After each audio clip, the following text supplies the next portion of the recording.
Democrat Monica and Republican Jessica are joining us virtually. They say they figured out a way to make their relationship work by actively listening to each other. Thank you both for joining us. Thank you for having us, Dr. Phil. Thank you for having us, Dr. Phil. You grew up in the same household, but you came out and went different directions politically. How did that happen?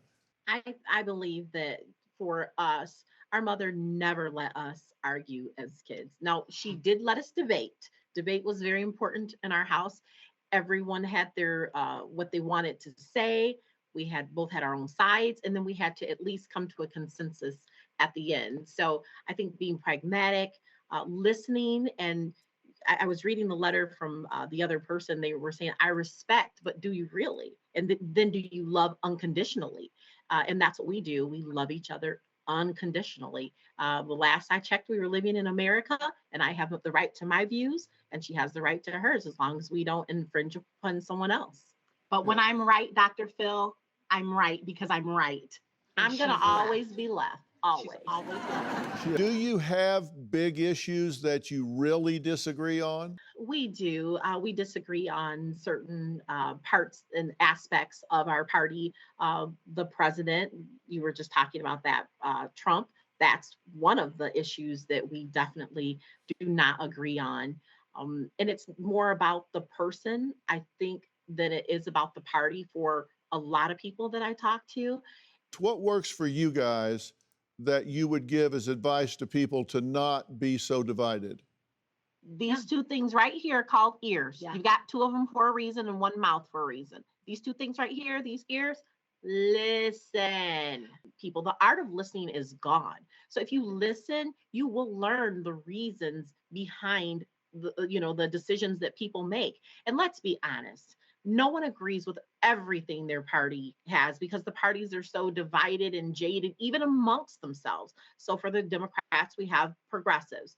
For the Republicans, they have the Tea Party. So, I mean, there are divisions within the divisions of the party. So guess what? We're all big family members on each side. We all suffer. Everybody suffers from something called confirmation bias to some degree. Confirmation bias is when you're only seeking out information that supports one's beliefs while ignoring any evidence that contradicts that. Because we don't want to be wrong, right? We want to be right. And so we read articles, we watch news, we talk to people that confirm our bias. And here's the thing, if you have confirmation bias and somebody brings you factual, empirical, confirmed data to the contrary of your belief, you think, well, I've got to open my data window again, right? No, that's not what happens.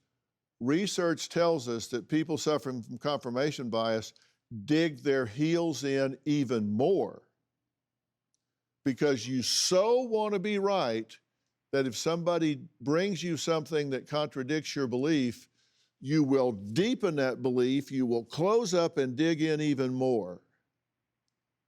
And it really gets you in a bad spot. Do you have a story or a question for me? Click the link in the description and tell me what in the world is going on.